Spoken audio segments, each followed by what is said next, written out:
Good evening, everyone. Thank you for joining us on yet another Black Sun Trust series webinar. Today's webinar is on stakeholder engagement in turbulent times. I am Joanne, Head of Research and Strategy at Black Sun Asia Pacific, and your co-host today.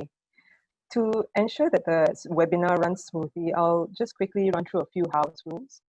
You would have noticed that your mics have been muted as you come in. We welcome your questions through the Q&A function which sits at the bottom of your screens. So please feel free to engage us throughout the presentation. We will strive to respond to them as they come through or provide written replies to your questions. So that leaves me to introduce our presenter today, my esteemed colleague, Mr. Yap Zewei. Zewei is a research manager at Black Sun Asia Pacific. He supports the Black Sun regional team with his research on integrated reporting and best practice reporting strategies. In his previous role at the Singapore Accountancy Commission, Zewei has had 6 years of engagement experience with the accountancy profession, which had been instrumental to the development of programs that deepened the skills of the accountancy talent pool. Zewei has led the charge on Black Sun's flagship research into how the top companies in Singapore and Malaysia have engaged their stakeholders in these unprecedented times. We are excited to share the findings with you today, and we hope you will be able to pick up a few tips on improving communications to your stakeholders. Without further ado, Zewei, the floor is yours. Thanks, Joanne. Hope everyone can hear me all right. Give me a minute as I share my screen with you guys.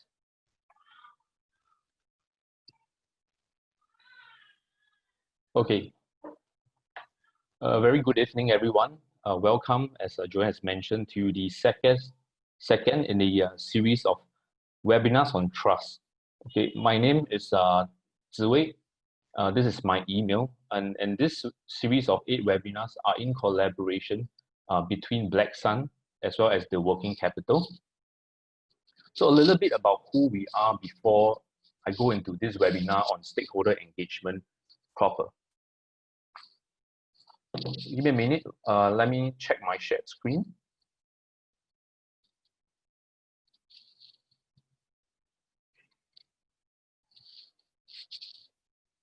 Let me see if you guys can see this.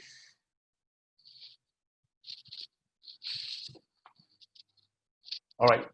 Apologies with modern technology. All right, let me take this from the top again. My name is Zewei. I'm a research manager at Black Sun Asia Pacific.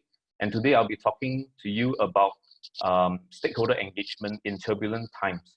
So this is a series of webinars on trust, a second in the series of 8. And I'll share a bit more about the other webinars we have shortly. Again, this is a collaboration between Black Sun as well as the Working Capital. So a little bit about who we are. Black Sun is an international stakeholder communications company, and we've been in the game for more than 20 years. So what we do is we support our clients in solving communication challenges creatively.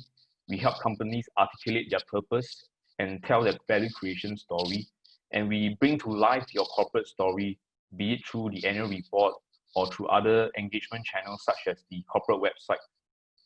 So do contact us if you want us to review your stakeholder engagement practices and benchmark against our research results. So in the following 1.5 hours, this is what I hope everyone can take away from this session.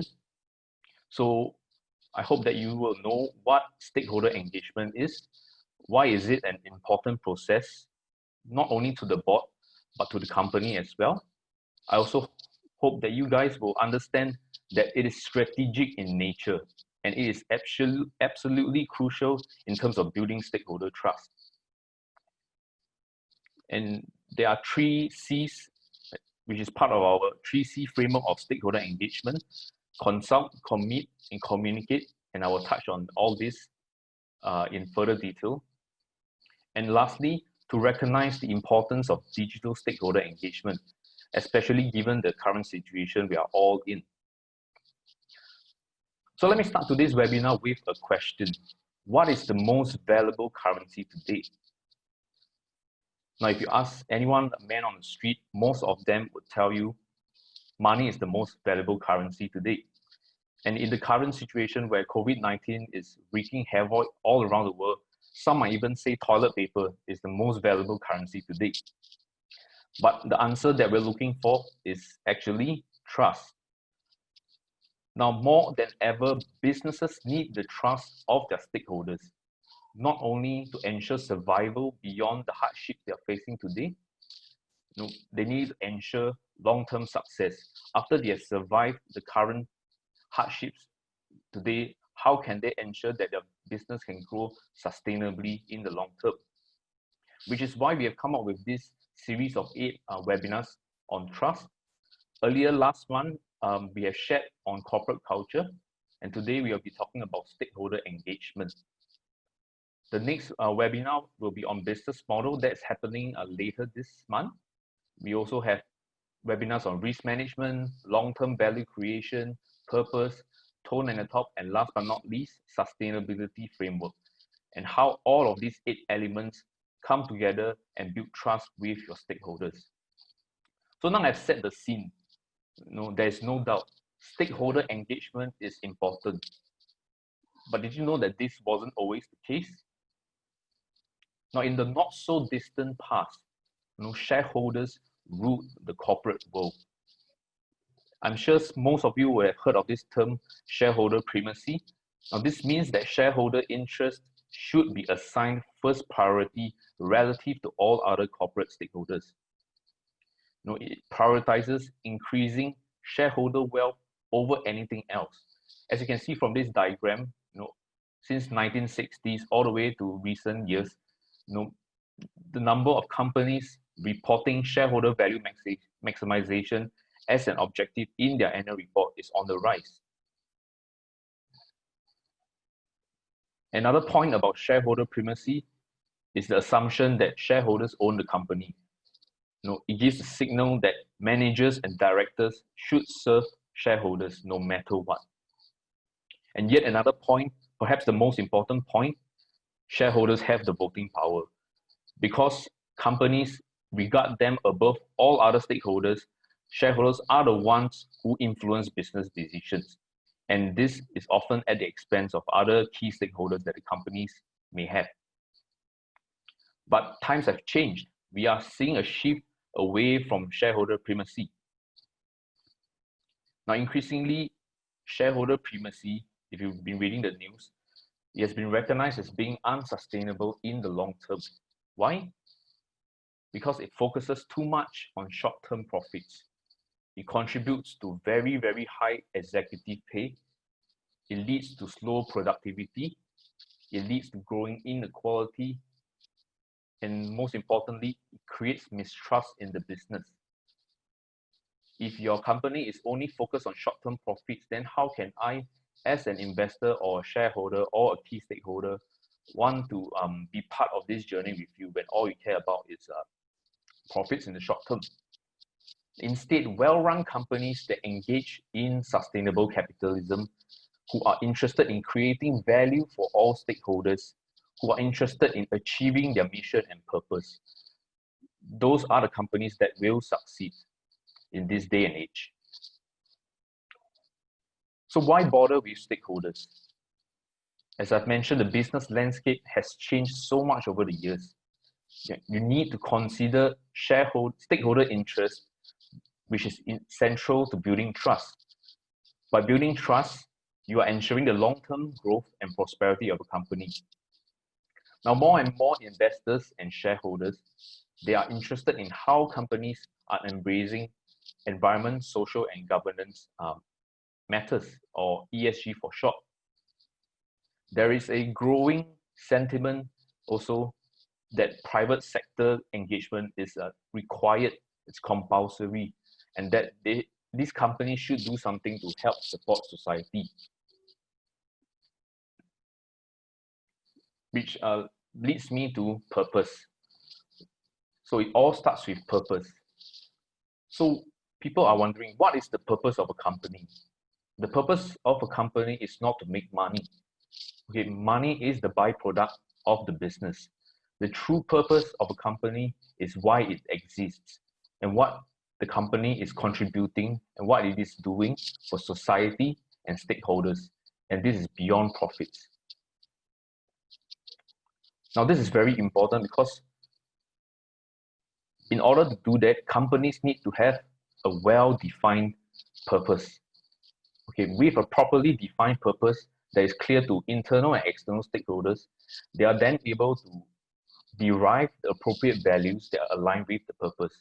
So think of values as bullet points to your culture.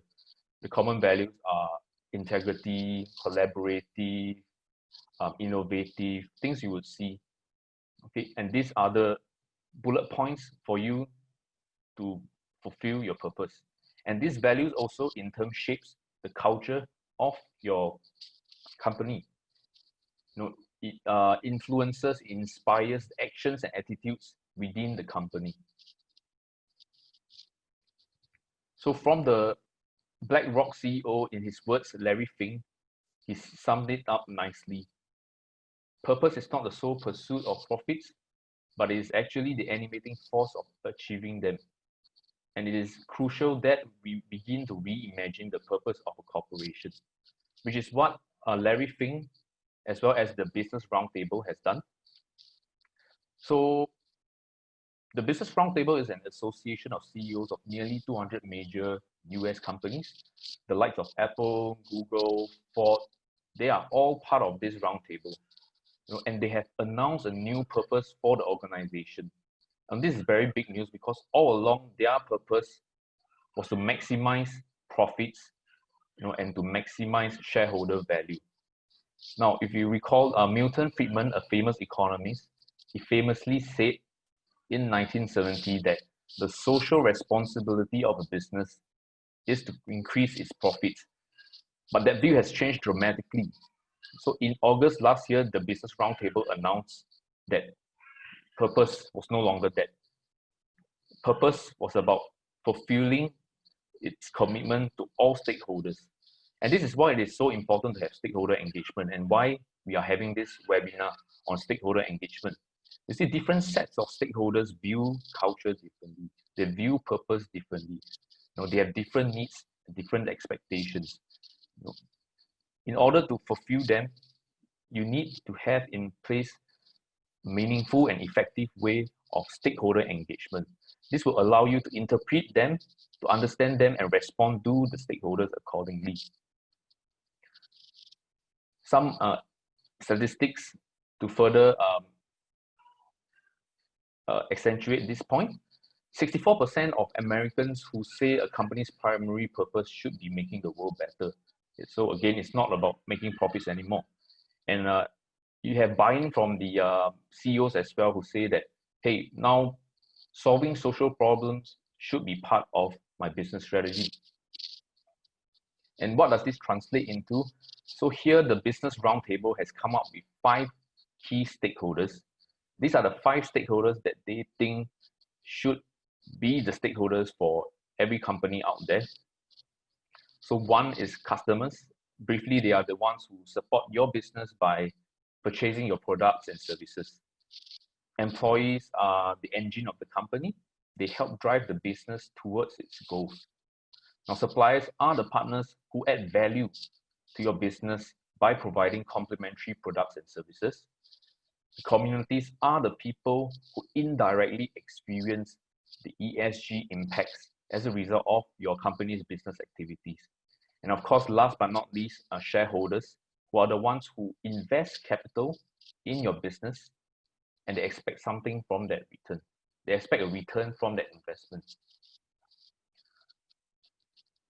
So regulations on stakeholder engagement are also catching up, not just in the Business Roundtable. Locally, you are seeing more and more emphasis on this aspect. If you look across the shore to Malaysia, in the Malaysian Corporate Governance Code of 2017, they have in it a principle C, which is about integrity in corporate reporting and meaningful relationship with stakeholders. So they've listed 3 key sections to this principle. Number 1 is board's responsibilities to stakeholders. The board must understand and identify stakeholders they have and ensure that they have taken appropriate measures to foster a good relationship with them. Now, second is on corporate reporting, which is an integral part of a company's communication to its stakeholders. So when you produce a corporate report or an annual report, the board and management must take into consideration the expectations of stakeholders. And last but not least, general meeting of shareholders. You must allow a greater inclusion of stakeholders and have a dialogue, with your stakeholders, with your shareholders, on what is the corporate objective of your business, what is the strategy of the business moving forward, and what are the governance and risk matters that you are looking at. So that's Malaysia. In terms of Singapore, we also have a corporate governance code on principle specifically on engagement with stakeholders, Principle 13. Now, overall, this principle is about ensuring the board adopts an inclusive approach by considering the needs and interests of material stakeholders, which is another word for key stakeholders. You can do so by identifying and engaging with them, communicating a clear strategy in terms of how you want to engage and manage your stakeholders and what are the key areas of focus, and of course, the use of a corporate website to communicate and engage your stakeholders in a clear manner. So I've set the scene, you know the importance of stakeholder engagement, you know the shift from shareholder primacy to stakeholders, you know that it's important to the company and the board, and this is backed up by the regulatory updates. But what is stakeholder engagement? Why do we need to do it, and how are companies doing it? Here at Black Sun, this is our definition of stakeholder engagement. It is the strategic process of consulting with key stakeholders on matters that are important to them and the company. And to do so, we have introduced the 3 C's of stakeholder engagement: consult, commit, and communicate. So first, let me touch on consult. What is consult? Consult is the mechanism of discussing and obtaining feedback from stakeholders.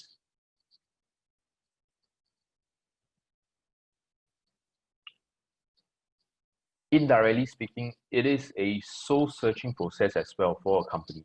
So why do I say that? Before a company looks to consult their stakeholders, they first need to ask themselves, why are we reaching out to our stakeholders? And who are we reaching out to?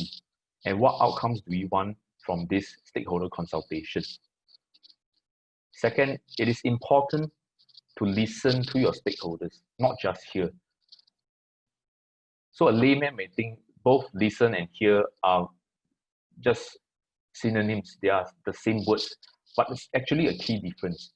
Listening implies a collaborative and interactive means of engagement.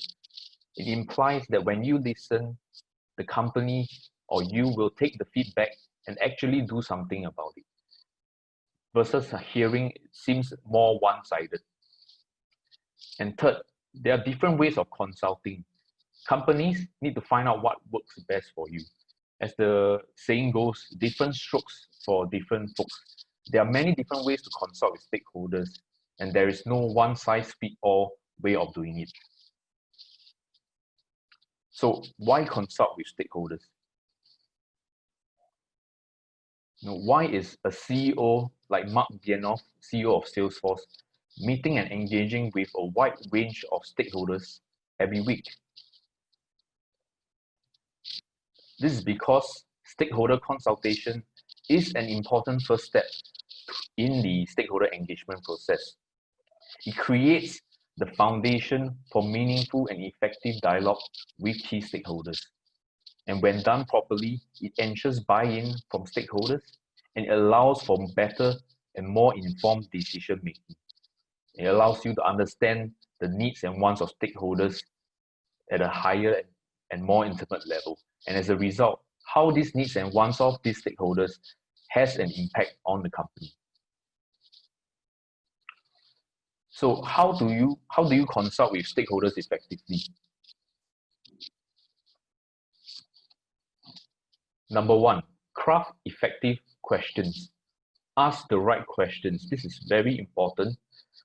Be it consulting your customers, your employees, or your suppliers, it's important that your surveys, your feedback mechanisms and tools are effective and meaningful. When asking questions, make sure you ask direct and unambiguous questions. Don't make the survey too long or too short, and never ask leading questions. The information that you gather should be useful and relevant. If you ask leading questions, or if you ask questions that are not very clear, the answers would have no use to your company. In a sense, you would then have been wasting your time and your stakeholders' time, and you have wasted considerable resources needed to conduct all these stakeholder consultations. So that's number one. Number two, ask what your stakeholders' expectations are. Like I said, consultation should be interactive and collaborative in nature. It should not be detached, and it should not be one-sided. You need to show your stakeholders that you are actively listening, and that you will respond to them. And by doing so, your stakeholders will be more willing to share information or feedback that is more relevant and useful, that you as a company can actually use. And the third point is include stakeholders in strategic decisions made by the board. The board should play an active role and show that they have given sufficient consideration of the potential impacts that key business decisions may have on these important stakeholders. So it is very important that there is a flow of information from the consultation sessions to the boardroom. If the board does not have privy to this, the feedback and responses from stakeholders, they will not be able to then influence the strategic decisions. So before I go to my next slide, which will be the sharing of results on the research for consult, just wanted to let you know that the contents of this webinar and research findings will be launched in a book called Stakeholder Engagement in Turbulent Times. Now, this will be launched by the end of this month, so do keep an eye out for it. On the right, you will see a QR code which leads to the website, the web page for this. And there you can find more information about the research findings and more information about the 3 C's and why stakeholder engagement is important. So without further ado, let me just share some statistics in terms of how Malaysia and Singapore companies have performed in terms of reporting on consult.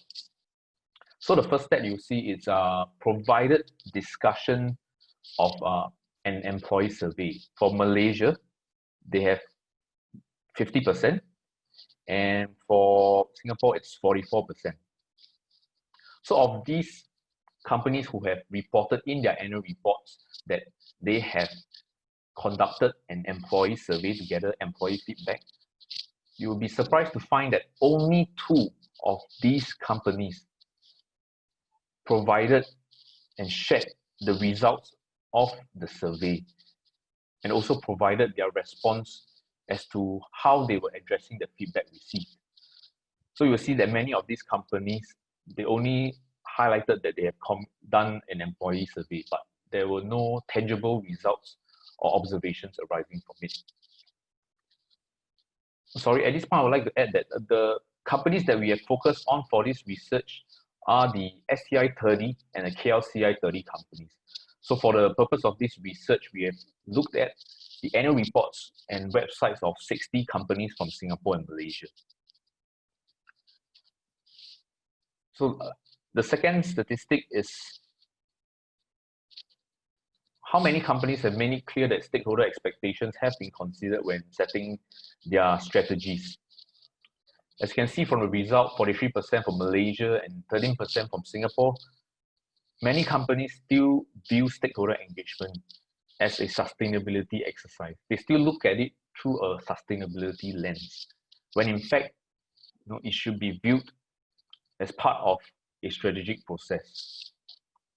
And last but not least, the third, provided examples of how the board considered stakeholders in major decisions. You'll see that only 3% in Malaysia and 33% in Singapore have done so. Examples provided in your annual reports should be specific and relevant, but we found that many companies either do not disclose that the board has considered stakeholders in major decisions at all, or they have just included very template or boilerplate language in the report that they have engaged stakeholders. But we don't see specific examples that support these statements. So these are some findings on Consult. There will also be research findings that I'll be sharing on the other two C's, commit and communicate, later. Now, I just want to share an example of a company that we think has done well in terms of stakeholder consultation. Now, Nestle, which many of you will be familiar with, is a giant in the F&B industry.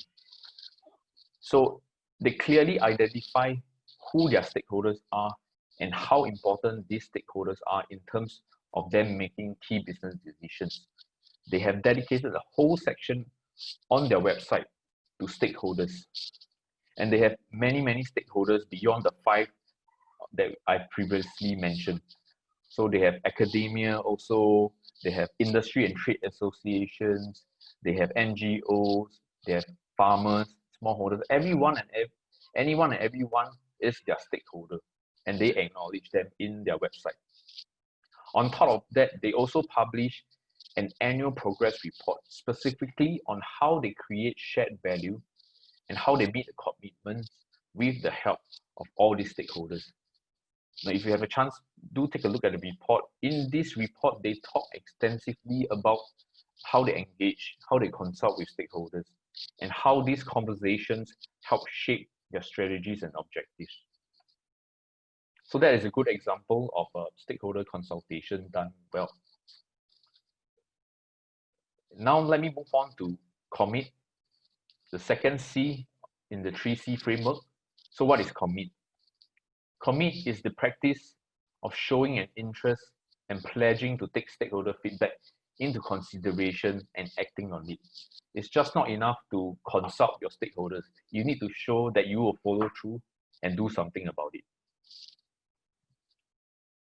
Ultimately, making a commitment to your stakeholders is about building trust, and you can do so by reassuring stakeholders that their voices have been heard, by reinforcing the idea that their feedback is taken seriously, and by reiterating that you are working hard to address their feedback.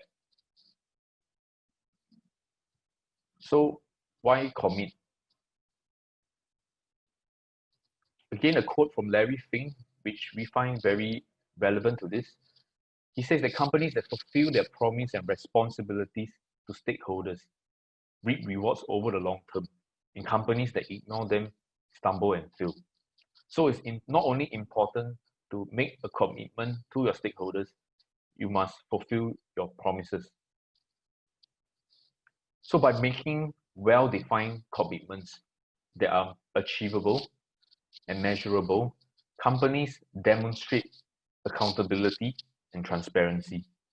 This will also help to build and retain trust, which we have established earlier that is very important to the long-term success of a company.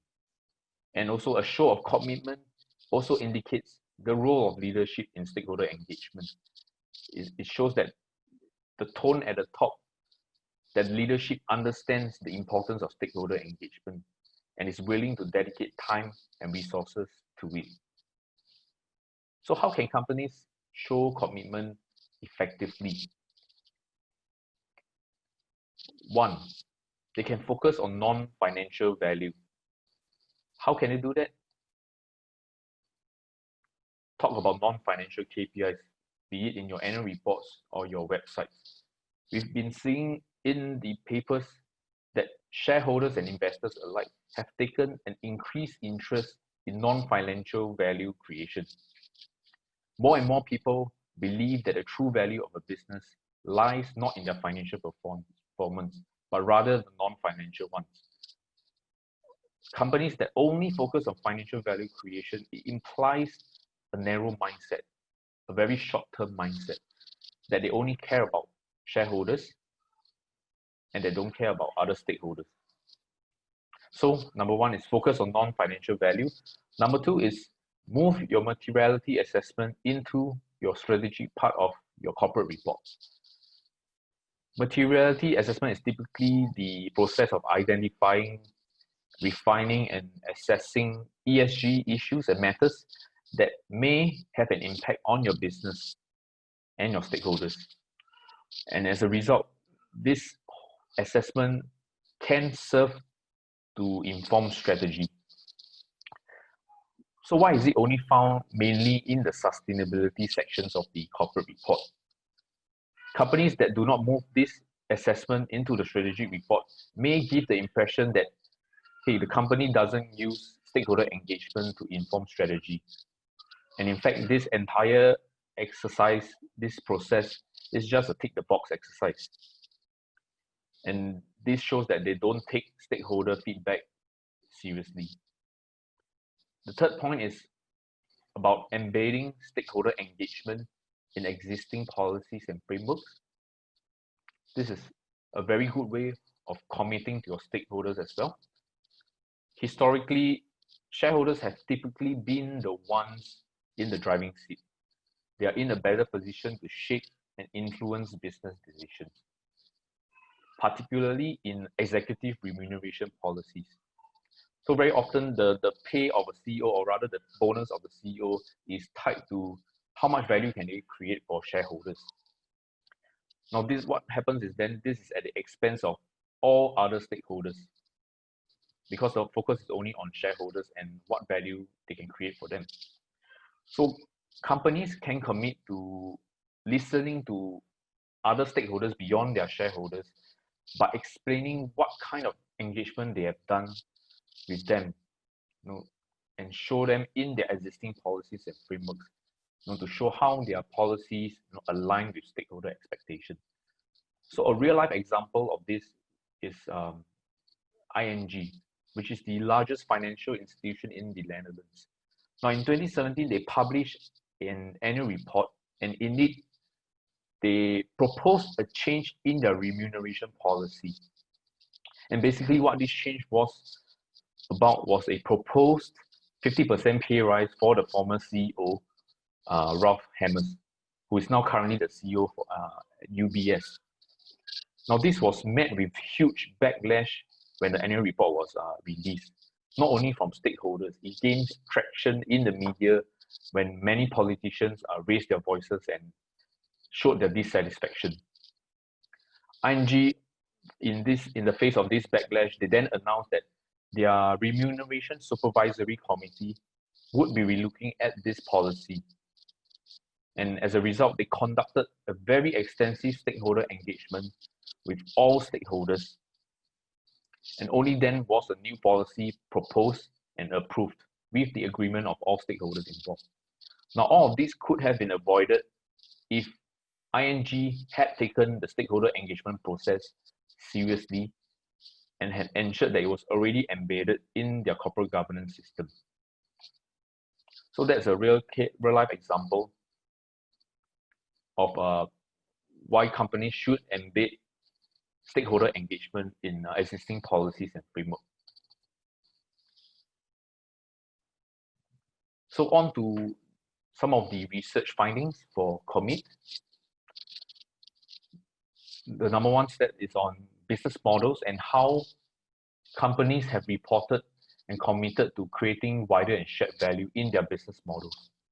So it's 57% for Malaysia and 27% for Singapore. Now, business models are powerful engagement tools, and they also are a critical component of building trust, which is why our next trust webinar is on business model. But here they represent the perfect opportunity to show commitment to company stakeholders. We find that companies do not provide enough narratives on their commitment to create more value beyond financial returns in their business models. So that's one area that companies can improve on. The second one is on materiality matrix, which is part of the materiality assessment process. 67% in Malaysia have included that in their annual reports, but only 6% in Singapore. And of these 67% and 6% respectively, only a handful have went a step further and weighed the importance of stakeholder issues against the importance to the company and its strategy. So again, not only should companies shift the materiality assessment process into the annual reports, they need to make sure that it is relevant to stakeholders. And third, across Malaysia and Singapore, only 7% provided a discussion of how the board considered stakeholders beyond shareholders when determining executive remuneration. What this means is, these companies only consider shareholders when deciding executive remuneration. Now, many stakeholders view executive remuneration as a material issue. In the earlier example on ING, I highlighted how politicians and key stakeholders have raised their arms in protest against exorbitant executive remuneration. But only 7% of companies have done so. We see this as an excellent area of opportunity for companies to go in and provide relevant discussion in this aspect. And this is a great opportunity to exhibit great commitment and accountability to its stakeholders. And last but not least, the final C in stakeholder engagement, communicate. So what is communicate? Communicate is the process of conveying information to stakeholders in a transparent and authentic manner.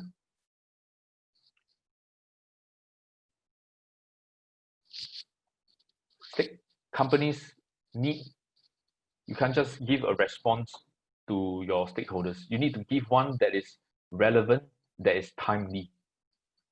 And of course, communication works best when it is two-way.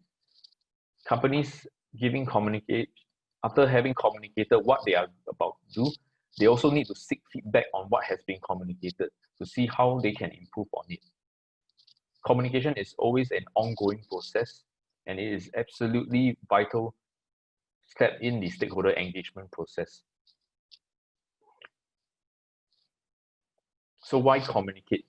Now, the single biggest problem in communication is the illusion that it has taken place. Now, this is a very famous quote from the late Mr. George Bernard Shaw, who was a playwright. And he is absolutely right. Effective stakeholder communication ensures that stakeholders have received information that is relevant to them in a timely manner. And that communication is an ongoing process. It shows commitment as well. Communication is not just a once-off annual survey done by companies where they blast out an annual survey to everyone in the company and the other stakeholders. It needs to be a continuous, ongoing conversation throughout the year with your stakeholders. If you can do that, it will help to build a long-term relationship. Just like any good relationship, communication is key. And if you do it correctly, if you do it right, it will help to build trust. So how do you communicate with your stakeholders effectively? Here I've listed 3 ways. Number 1, get your leaders talking. By leaders, I refer to your chairman and your CEO, as well as your board. So when your chairman and CEO talks about stakeholder engagement, you know that you have leadership buy-in. And stakeholders will know that stakeholder engagement is being led at the top. So in your annual reports, in the chairman or the CEO statement, they should highlight why they are conducting stakeholder engagement and how important it is to them in terms of making strategic decisions. Number 2, customize the way you talk to stakeholders. Again, there is no one-size-fits-all approach. You need to tailor a set of engagement strategies to effectively communicate with your stakeholders. After you have conducted this stakeholder engagement, how are you going to reach out to the stakeholders that you've consulted? Are you going to do it through an email blast? Are you going to have a phone call with them? Are you going to only mention it during the annual general meeting? Will there be town hall sessions, focus groups to close the loop and further the discussion?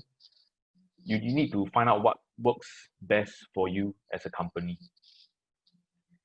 Third, have a stakeholder champion. What this means is you can appoint a board member to be a stakeholder representative, to be the channel, to be the one that makes sure your stakeholder voices are heard. Apart from that, you can also create a stakeholder-oriented, a stakeholder-focused committee that reports directly to the board on stakeholder-related matters. So, example of how a company can effectively engage with its stakeholders. Here I have an example. It's DBS. So they have multiple engagement strategies, for both internal and external stakeholders. And I found one very interesting one, which is specific to its employees. So on top of town halls and annual surveys that they do with their employees, DBS actually also hosts an online forum called Piyush. So Piyush is their CEO. And this forum is for employees to freely and candidly share feedback and ask the CEO questions. And in 2019, in their recently published annual report, they stated that a total of 365 questions and comments, so one every day, was asked of Piyush. So these questions ran the gauntlet of strategy, culture, technology, employee management, employee benefits and welfare, and customer experience. So a huge range of questions were raised to their CEO. And what their CEO did was he personally responded to all these questions, and any issues or suggestions by the employees were then directed to relevant departments for follow-up. So this is an excellent way of communicating. It ensures that their voices are heard and that there is tangible actions after receiving this feedback. Now, in terms of research findings on Communicate, the first one is on covering stakeholders in the chairman's opening statement. So for Malaysia, it's 80%, and for Singapore, it is 57%. The chairman, as well as the CEO, these leaders should lead the conversation about managing and maintaining relationships with stakeholders. If they are able to communicate this, be it through annual reports or conversations with stakeholders, this is very empowering for stakeholders, knowing that whatever feedbacks and concerns that they may have will ultimately end up at the highest rung of the ladder, that the very top brass will be taking this feedback into consideration. The second step is on how many companies provided an explanation of how they engaged with their stakeholders, specifically what they have been doing in terms of their engagement activities. So both Malaysia and Singapore have done well in this aspect, 86 and 77%.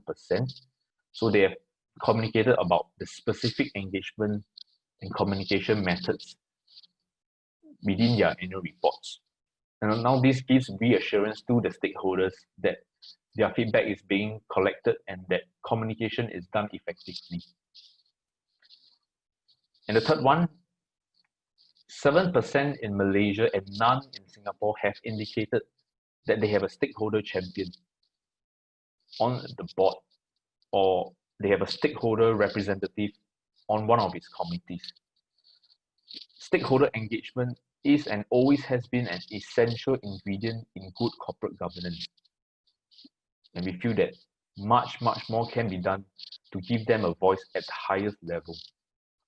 So this is a huge area of improvement for both Malaysian and Singapore companies. So I've gone through the 3 C's. Maybe now let's look at it from a digital perspective. How can we engage stakeholders during this current situation in this digital age? So with the technological advances in recent years, the rules of engagement have changed dramatically. You no longer need to have face-to-face meetings. You can have webinars like now through Zoom. You can communicate using your phones, through emails. And stakeholders are now empowered by these digital devices and social networks. They now have a voice, and this voice is very loud, it's very powerful, and they expect companies to listen. You'll find news of companies who do not listen that end up doing very poorly in the news. Second, companies need to adopt digital engagement. Now, this is no longer optional. The way to reach out and connect with stakeholders is evolving rapidly. If companies do not keep up with the times and have meaningful ways of engaging with stakeholders, they will be hard-pressed to firstly consult the stakeholders and communicate and find out exactly what they need and want. So digital engagement is very important, especially in this day and age. And of course, to do that, companies need to have corporate websites and social media. And it is not just sufficient to have this. Every company can just have a website. They have a Facebook account, LinkedIn account. What's important is they need to update their websites to be relevant, to be accessible, and even in terms of social media presence, they need to ensure that the account is not just created and left there and forgotten, but they need to continuously engage their stakeholders on these digital platforms. So maybe then you have a question, how can I engage them digitally? How can I engage them through the corporate website? So here I give you 6 examples of how you can engage using sections that are already existing within your company. You just need to tweak and tailor it accordingly to ensure you are able to engage with your stakeholders. The first one is careers. Career section is people usually don't put much thought into it. They just have a list of job vacancies and an email or a portal at the end for people to apply. But this section can be worked harder so much more, so to speak. It provides an excellent opportunity to showcase the culture and values of the company and its people. You can use this section to have an introduction from a management about why people are important to the company and why people are critical to the company's success. This shows that you value people, and this also clearly shows a leadership commitment to employees and potential employees alike. You can also include stories, features of employees saying what they like about the company, what is the culture like. So the use of videos would help to boost this career section greatly in terms of how you can reach out to your stakeholders. The second one is investor relations. Now this section, I think almost all companies have this section. So this section is the focal point of your company's main efforts to communicate with the investment community, with shareholders, potential investors. So you need to be able to provide easily accessible and clear information on your company's finances, your company's financial performances. You also need to include a list of a calendar of events. When is the next AGM? When is the next dividends coming out? When is the next analyst briefing being conducted? All this needs to be displayed clearly. You also need to have an investor relations contact in case potential investors or current investors have questions about your company's finances. And you will find that this will facilitate engagement with this key group of stakeholders. The third one is sustainability section. Now think of this section as fuel for your company's investment case, or rather your company's competitive advantage. Why you should buy products and services, why you should invest in our company over other companies offering similar products and services or investment opportunities. But oftentimes you see this section being relegated to just displaying what we call feel-good sections on corporate social responsibility initiatives. Much more can be done. A strategic element can be applied to this section. Instead, this section should focus on how companies have embedded sustainability into its decision making, into its business operations. And you can highlight these decisions and strategic decisions through the use of case studies and examples. Fourth is the ethics and compliance section. So typically through this section, companies ultimately want to reassure stakeholders that there are checks and balances in place, and to reassure them of the robustness of the existing policies and frameworks, and that this will lead to sound corporate governance, and that the company is safe to invest in, to work for, to buy products from. So companies should provide information on their existing code of conduct policies, be it for management, for the board, for employees, for suppliers. This information should be contained within this section, and they should also highlight what is their whistleblowing policy, and as well as provide an avenue for them to whistleblow if need be. Making this accessible helps to support the right values. It increases transparency and enhances accountability, and ultimately it protects the business and the stakeholders. Second last one is our newsroom and media. Your stakeholders shouldn't have to hunt up and down for information on your company, and when they do a Google search, they should find that what they need, the relevant information that they need on their companies, instead from some other website which may not be a viable source of information. So by providing a good newsroom and media section, you allow relevant information to be easily accessible and to be easy to find. But what we observe when we see companies that have this newsroom media, they just throw a list of everything, including press releases and articles about them, analyst reports in this section. It may get confusing for people to navigate. Ultimately, there should be a segregation about what is written by you and what is written about you. So things written by you and your company would be your press releases, and things written about you would be articles, newspapers, magazines, websites, and written by analysts. You want to make the experience of finding information on your website easy and frictionless, and this will help improve stakeholder engagement. Now, the last one is on social media. So again, earlier I said the proliferation of digital devices means companies that have optimized their social media presence, these companies tend to gain huge benefits over others.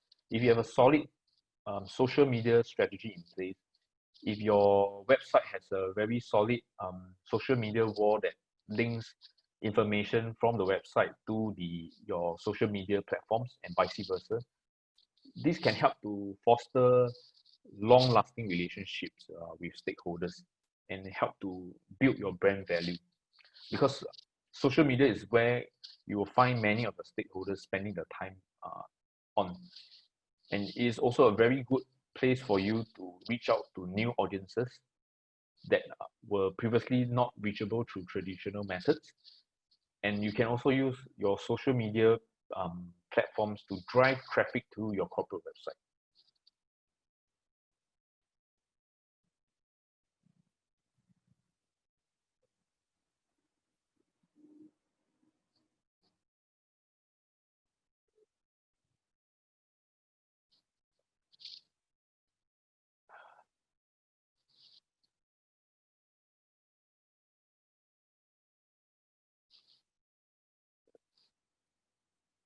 So apologies, this slide is not showing up.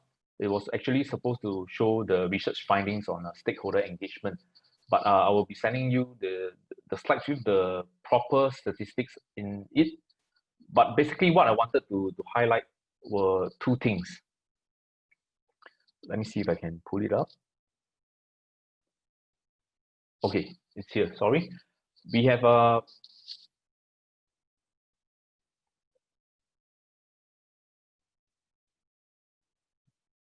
okay, so the information is not available here, I apologize. But what the two slides were about were our research findings on stakeholder engagement in terms of annual reports. How have the companies reached out to the majority of stakeholders? So we have earlier identified 5 stakeholders. We have the customers, we have the employees, we have the suppliers, we have the community, and last but not least, the shareholders. So what we've found in our research for stakeholder engagement in terms of Singapore and Malaysian companies, we find that many do actually have engagement across these 5 stakeholders. And surprisingly, the engagement with shareholders is not as high as we expected. So this marks a good shift in terms of the perspective on stakeholder importance. So earlier I mentioned about shareholder primacy. It is heartening and encouraging to find that companies are engaging stakeholder engagement, engaging stakeholders more through in their annual reports beyond the these people.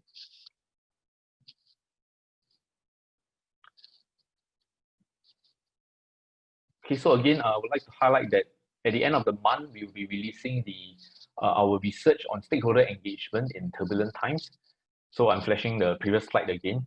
So do keep a lookout for it. The full research findings as well as the information that I've just shared with you can be found here. So what we did was we asked 50 questions based on stakeholder engagement. And we looked at the annual reports and websites of the KLCI 30 and STI 30 companies.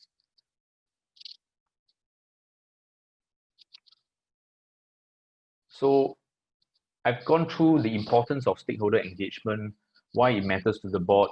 I've talked to you a little bit about the regulations in Malaysia and Singapore. I've also shared with you what are the 3 C's, which are, again, consult, commit, and communicate.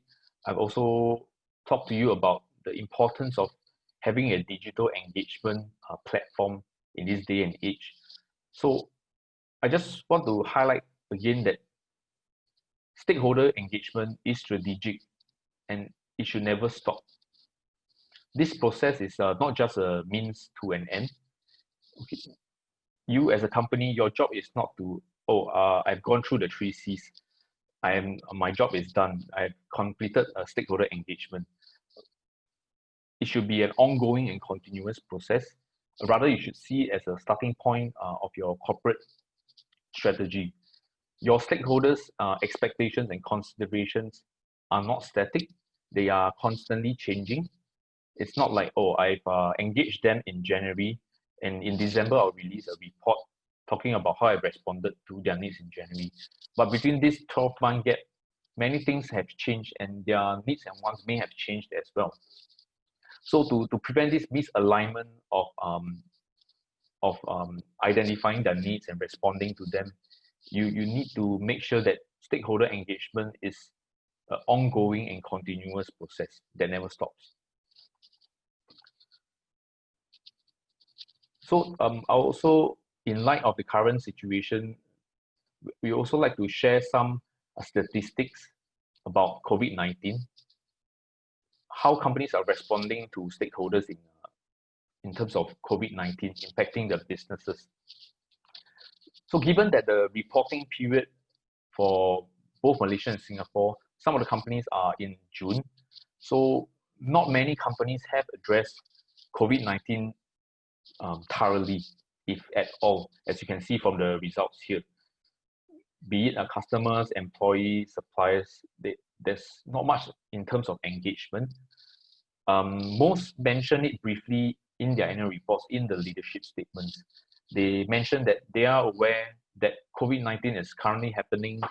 They mentioned that it is an ongoing process, that the management and the board and the company is closely looking at, and they understand that the impact that it will have on the company and the business landscape that they are operating in. But we expect a more detailed reporting this time next year with regards to reports. But if you take a look at digital engagement, you can see that it is much better than the results shown in the previous slide, which again reiterates our point about the importance of digital engagement, especially in turbulent times like this. So this represents an excellent opportunity to reassure your stakeholders about how COVID-19 is impacting your company. What is your company going to do about it? What is your company currently doing? And what comes next for your company? What is your company doing to turn this into their advantage, into a business opportunity? So companies who are able to engage with their stakeholders on this will be able to convincingly help to build trust.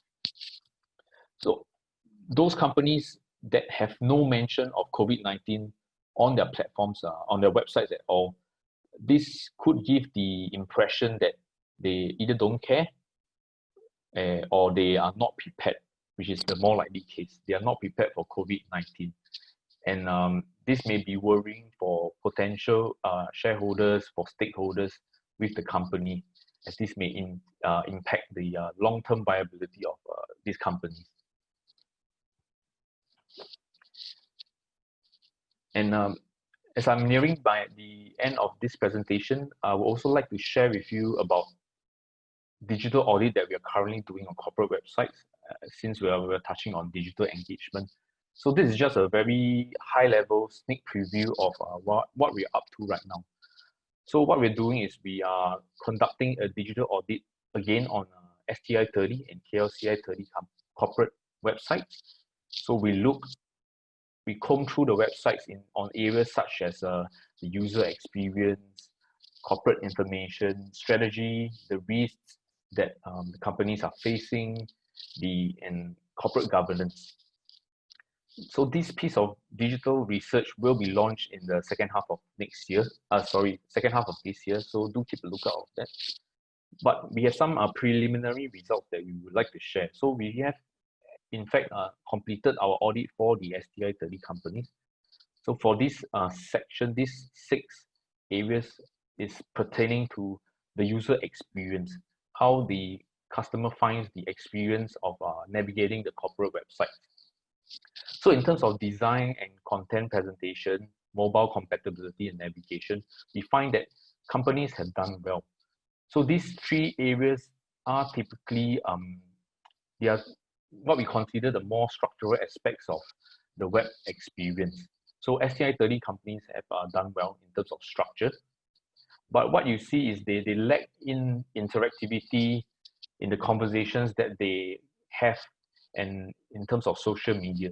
So what this tells us is that STI 30 companies, they still lack in the storytelling and the engagement aspect, as evidenced by the low scores in these 3 areas.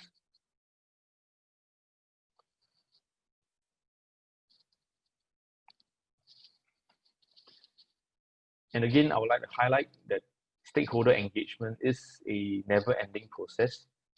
So some of you may ask, so does consult start first, followed by commit and communicate?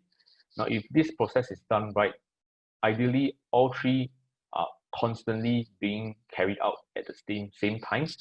And again, this is a process that's ongoing and continuous. It should be carried out throughout the year in order to reach its maximum effectiveness. And with that, I have come to the end of the webinar, and we'll be taking questions now.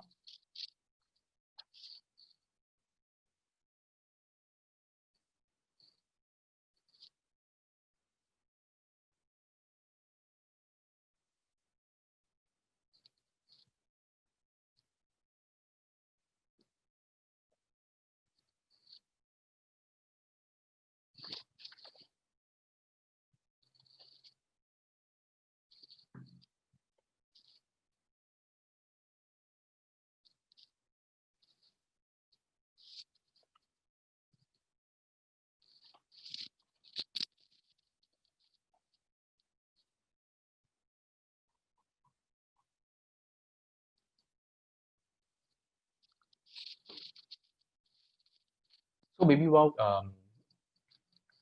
I wait for more questions to come in, maybe let me pull out the statistics that I should have shown you with regards to stakeholder engagement in the digital age.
Okay, thanks for the questions.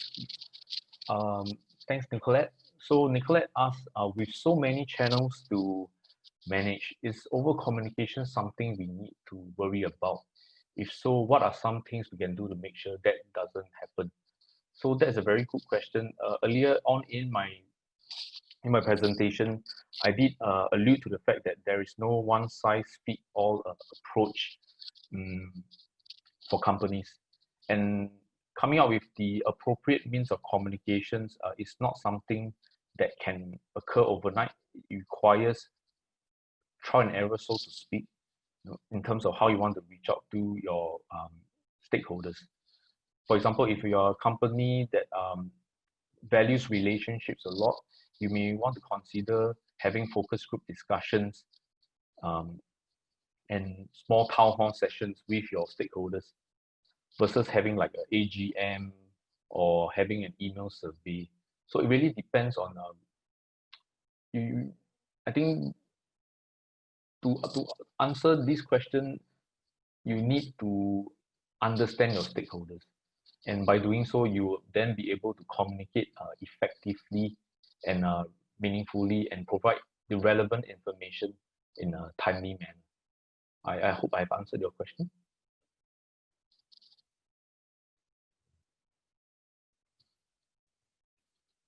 So Rachel asked, how does Black Sun recommend surveying broader stakeholders like community or people indirectly impacted by your business?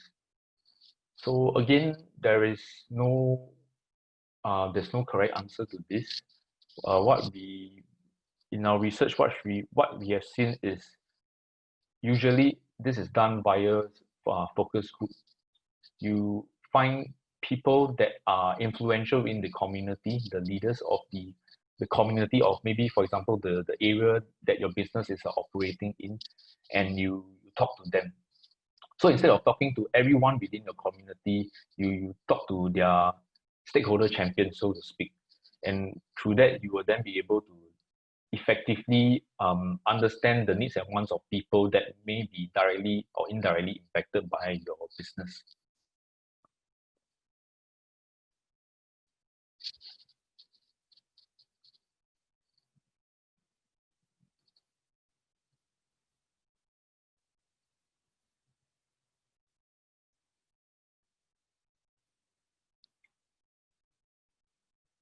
So I have a question. How do you manage the message to different stakeholders if they are contradictory due to the nature of the different stakeholders? So again, the type of platform you use will change because you're not just sending a general boilerplate message to all your entire group of stakeholders. Usually, this communication is on a more personalized, a more tailored level. So you need to come up with relevant, holistic ways of sending the message to different stakeholders. So in terms of your customers, it could be through the email or via a phone call, and this will be very different from engaging with your employees, which will be through one-on-one sessions, through town halls, through an online forum like DBS. So the way you communicate to different stakeholders should be tailored accordingly so that the right message goes to the right kind of stakeholder, and then it won't be contradictory in nature in that way, if answered correctly.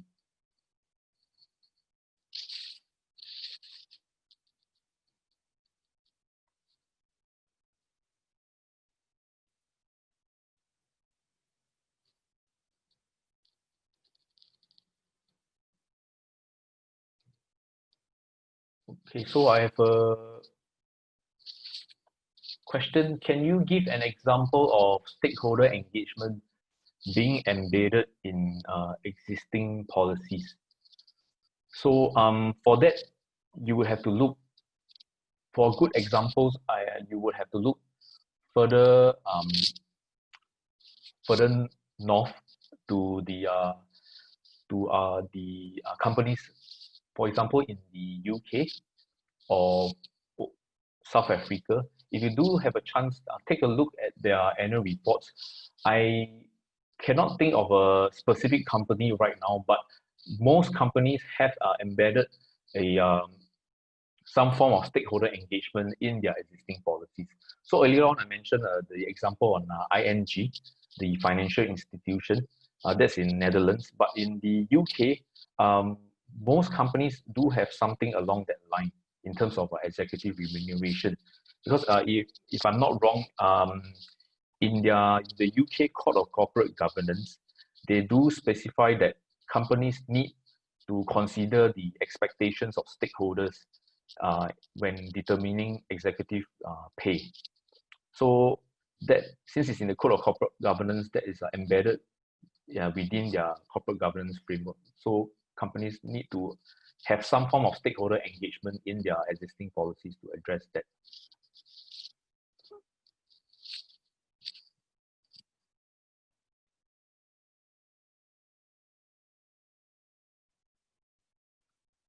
This question, what's the most efficient channel to use to communicate to all the different stakeholders? That's a very good question. I think the most practical way right now, of course, would be through the digital way, through corporate websites. So as you can see from my slide, there's many sections where it's relevant to a specific type of stakeholder. And what we see for companies, these are the good ways to communicate to different stakeholders. So if, for example, if I take the current situation, the COVID-19, how are companies communicating with their stakeholders? Through the website.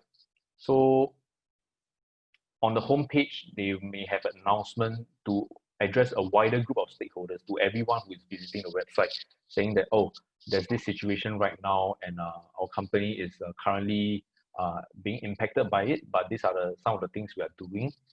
So that is for a wider group of stakeholders, to all stakeholders. Then if you go further in, they will have more detailed information that is relevant to different kinds of stakeholders in the website. So for example, for the investors, for potential investors and shareholders, in their investors relations sections, they will have information about how their investments are being impacted by COVID-19 and how they are going about addressing them. They will also post information that is important to shareholders, like, oh, we are delaying our AGM because of COVID-19 to a certain date, or we are adopting an online approach to attending the AGM. So these are some of the ways that can be used most efficiently to communicate with stakeholders. So whatever you are doing for your corporate website, we find that right now that is a very good way of reaching out to different stakeholders in a relevant way.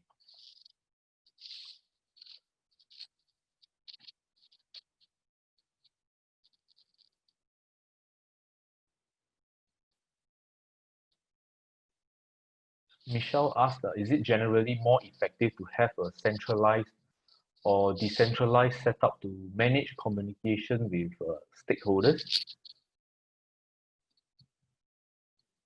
So again, it falls back to there is no one size fits all approach. It really depends on the nature of the business you are doing and how you want to approach it.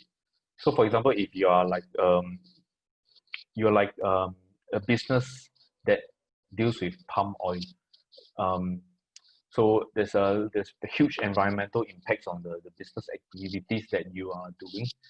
For this, it would be better to have a more centralized setup to communicate with your suppliers and your stakeholders, so that all things related to the sustainability can flow through to the relevant people.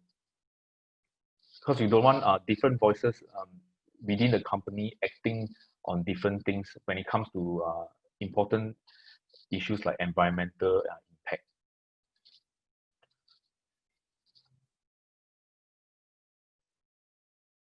But then again, decentralized setups also do work. Again, it depends on what your company is doing and the size of it. If your company is very big, it may be also more relevant to have a decentralized setup. Or if your company has stakeholders that are very different, and earlier a participant mentioned about the need to ensure that your communications are not, you don't send mixed messages. So having a decentralized setup, addressing different groups of stakeholders may also be effective. But then it really boils down to internal communications. Ultimately you are the company, and you need to internalize and make sure that whatever message you're sending out is consistent, be it the different kinds of stakeholders involved.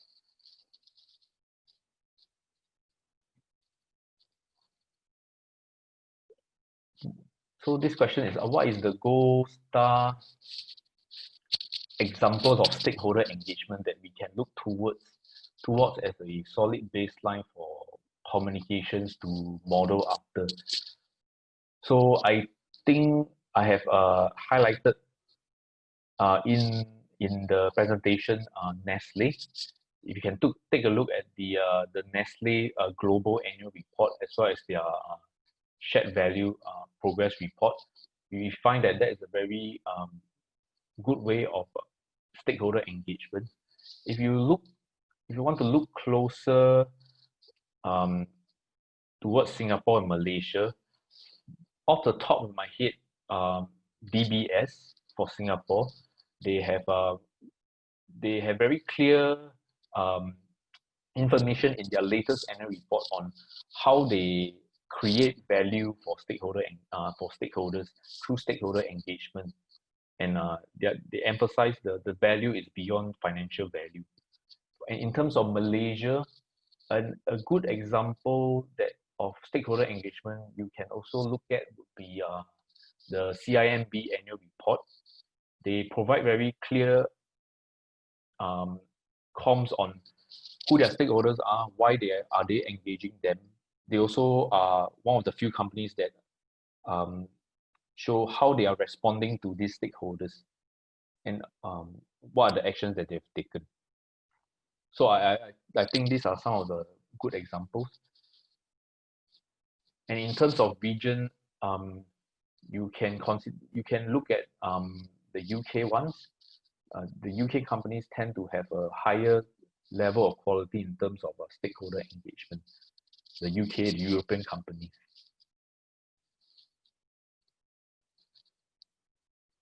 Would you apply these rules to companies of all sizes, including 1 to 5 employees? Yes, the 3 Cs can and should apply to companies of all sizes and of all kinds. Yep. Again, I would like to emphasize that the approaches may differ, so it really depends on the makeup of the company, but definitely these rules apply to all.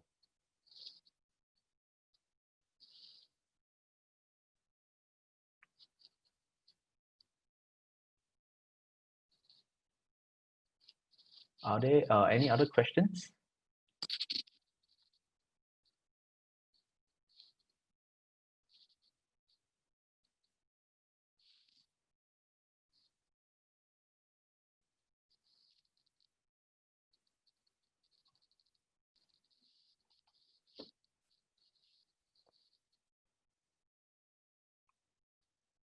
So maybe while you think of some more questions to ask, again, I would like to highlight that this is the second in 8 trust webinars that we will be having. The next one is on a business model, and it will be happening on the 28th of May, which is a Thursday as well. So the importance of communicating your business model in turbulent times. Earlier on, I touched on a small fraction of what a business model is and why is it so important. But on Thursday, 28th May, we'll be going through this in a much greater detail. So please register for this trust webinar with my colleague. I have his email there on screen.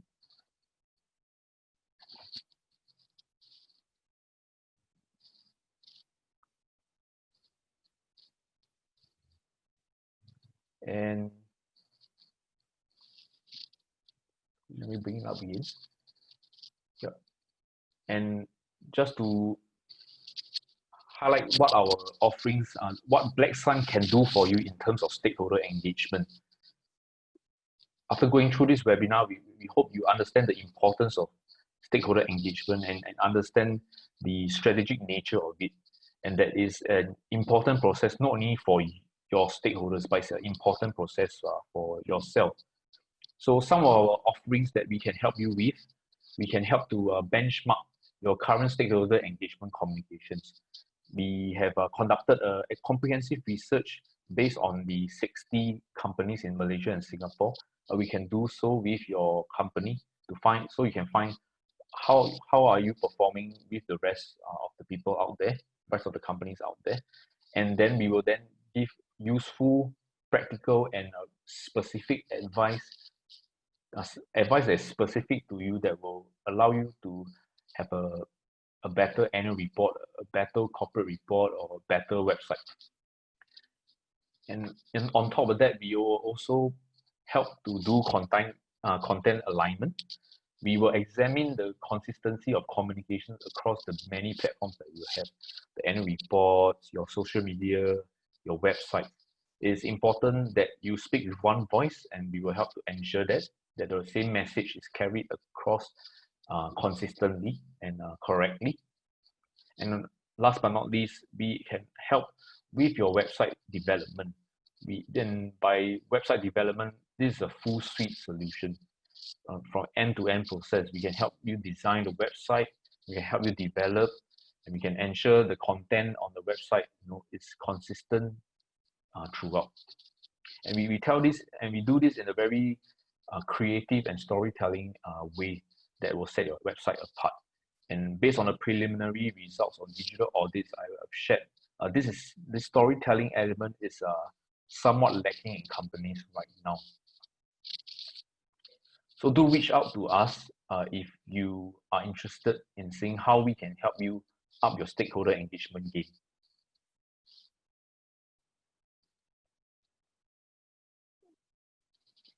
So if you have questions pertaining to this presentation or the research, please feel free to drop me an email and I will reply you accordingly. Let's kickstart this conversation.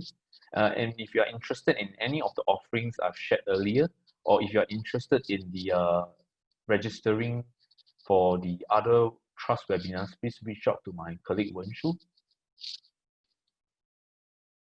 So if there are no further questions, then I will be ending this webinar.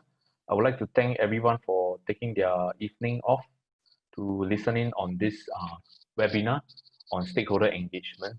And we hope that you find it useful. And we hope that Black Sun can help you on your journey towards better corporate reporting and better stakeholder engagement. Thank you, and good night.